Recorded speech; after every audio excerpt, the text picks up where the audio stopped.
Bonsoir à tous, Maro de Stalingrad, on vient d'arriver, on est installé, il est minuit 20.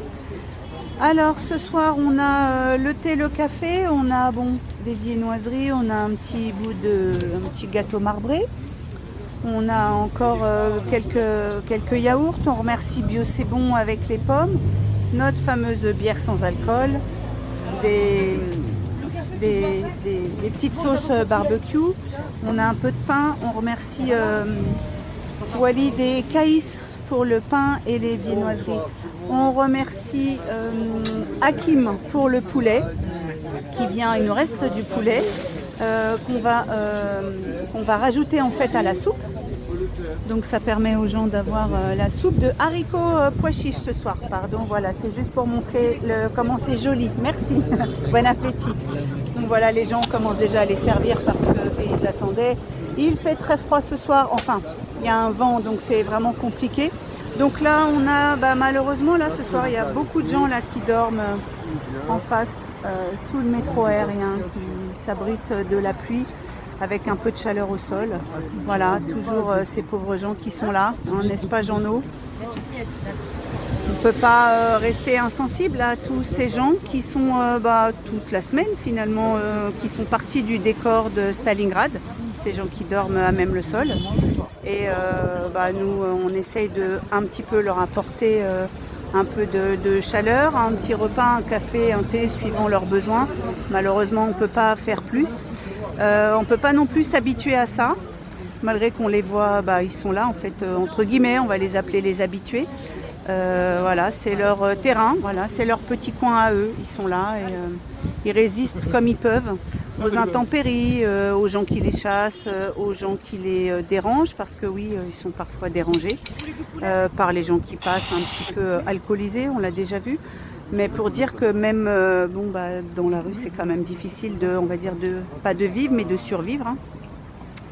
Donc comment on peut ne pas s'interroger sur le fait que ces gens dorment comme ça, en fait vivent. En fait, ils vivent parce qu'on ne peut même pas dire qu'ils dorment, dans la mesure où ils font des siestes. Hein, parce que je vous promets qu'il faut parler avec eux. C'est difficile de pouvoir vivre quand on n'a pas un toit, une porte qui ferme à clé et avoir un sommeil, être serein en fait entre quatre murs, c'est vraiment compliqué. C'est le pourquoi les gens se dégradent très vite à la rue. C'est très très compliqué de vivre dans la rue. Mais voilà, on lâche rien, on est là. C'est peut-être, on fait un peu notre colibri, mais on essaye au moins de faire quelque chose. On peut pas rester sans rien faire. Même si ça ne changera pas le monde, mais au moins ça change. Il y a beaucoup de gens qui nous connaissent, c'est le rendez-vous du samedi.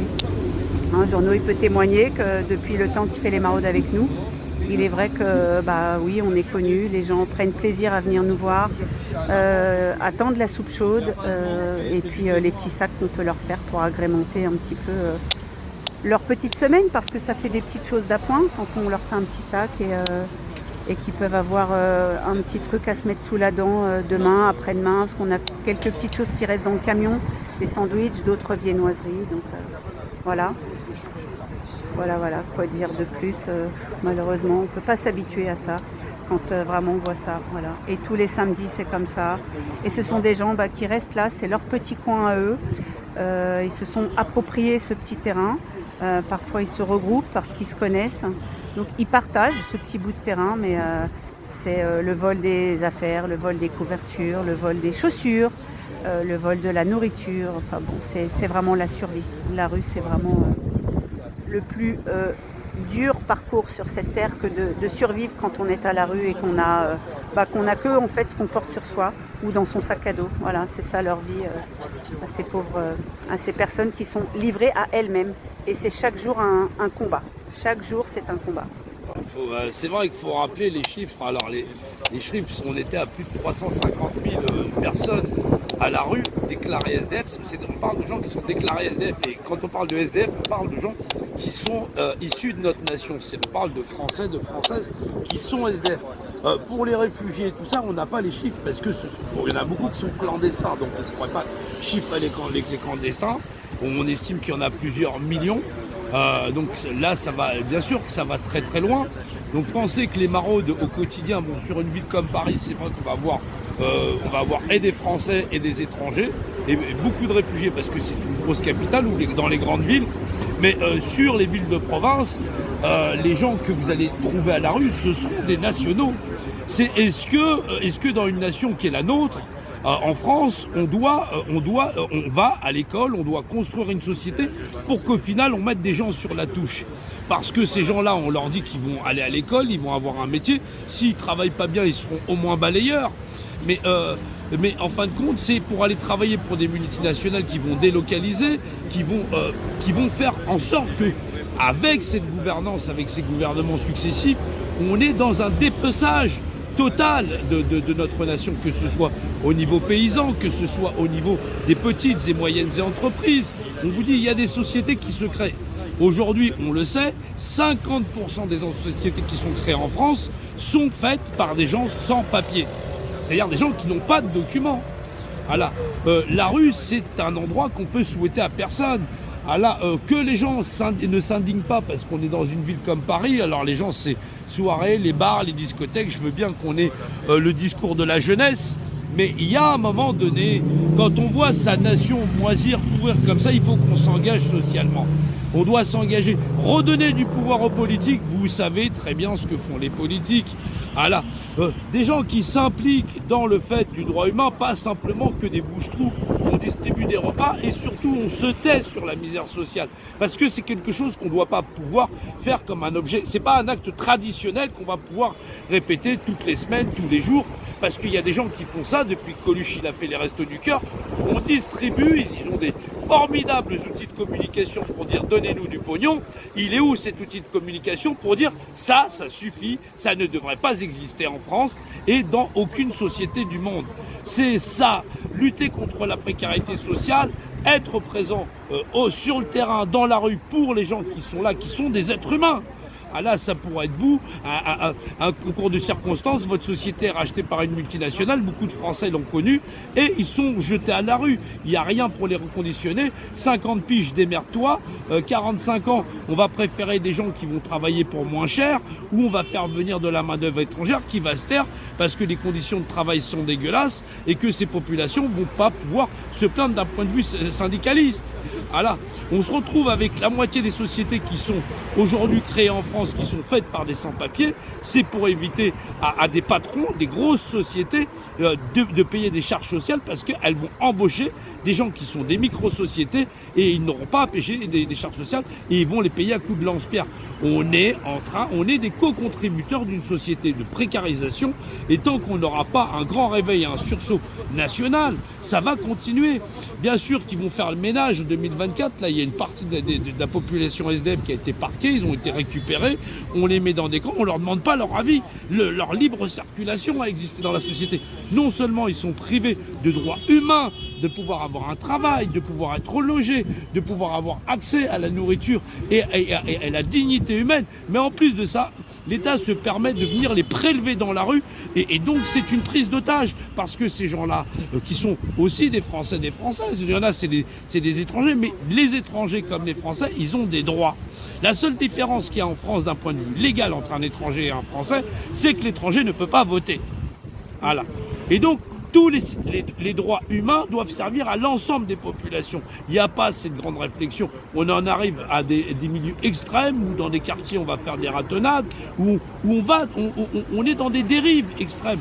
Quand est-ce qu'on va pouvoir s'indigner de la misère humaine, où qu'elle soit ?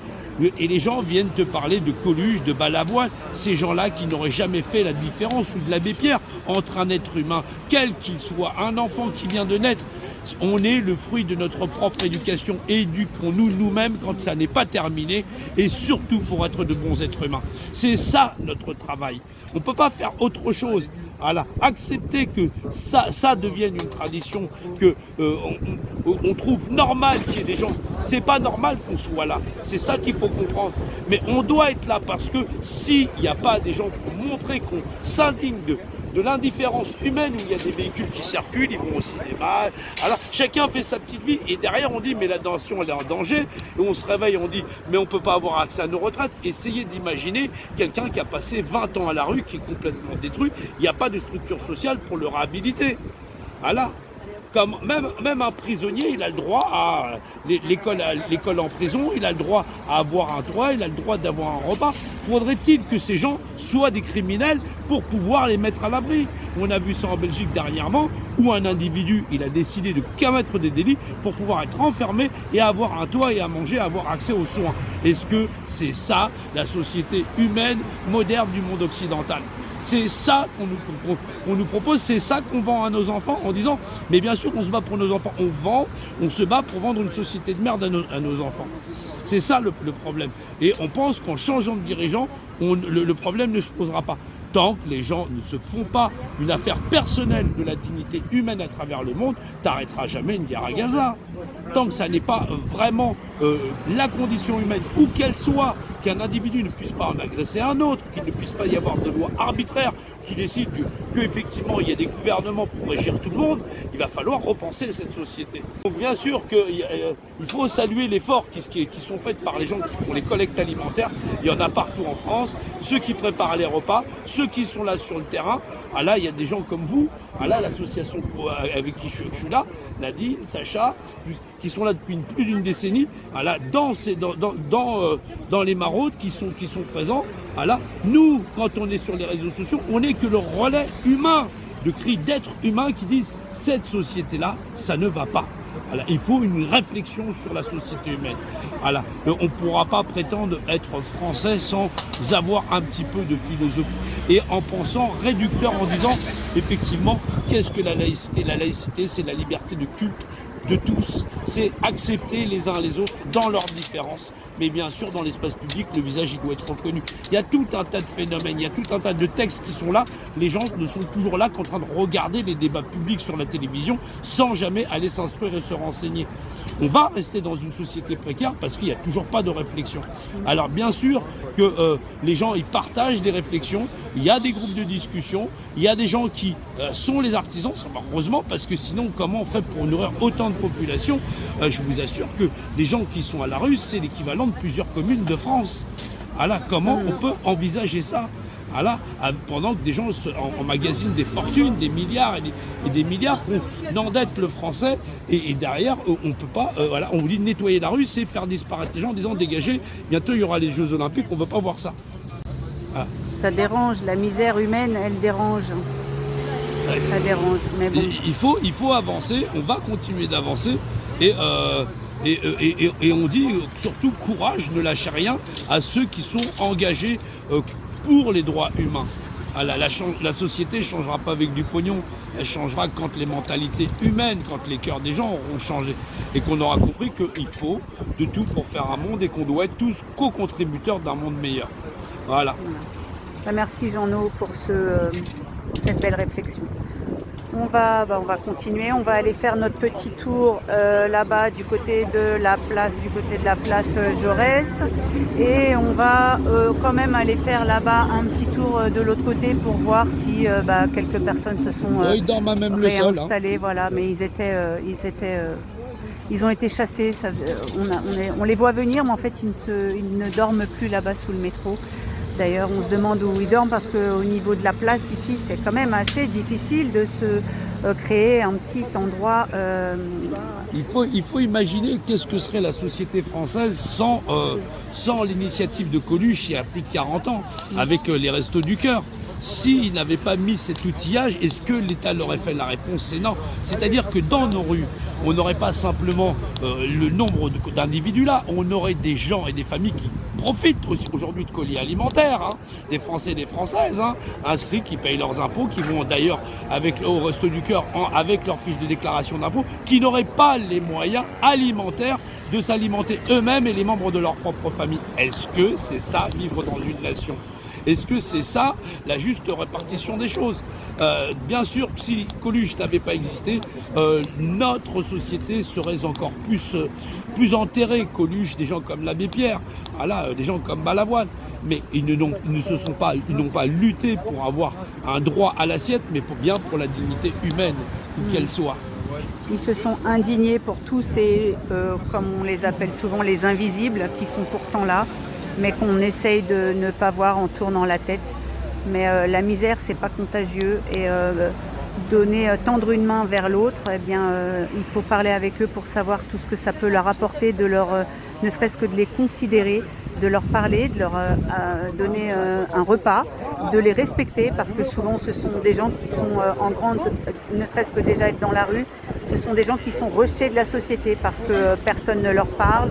C'est très très compliqué pour eux d'établir des liens, quelques discussions ou d'avoir des liens sociaux avec les gens de la vie de tous les jours, parce que ces gens-là, on les rejette.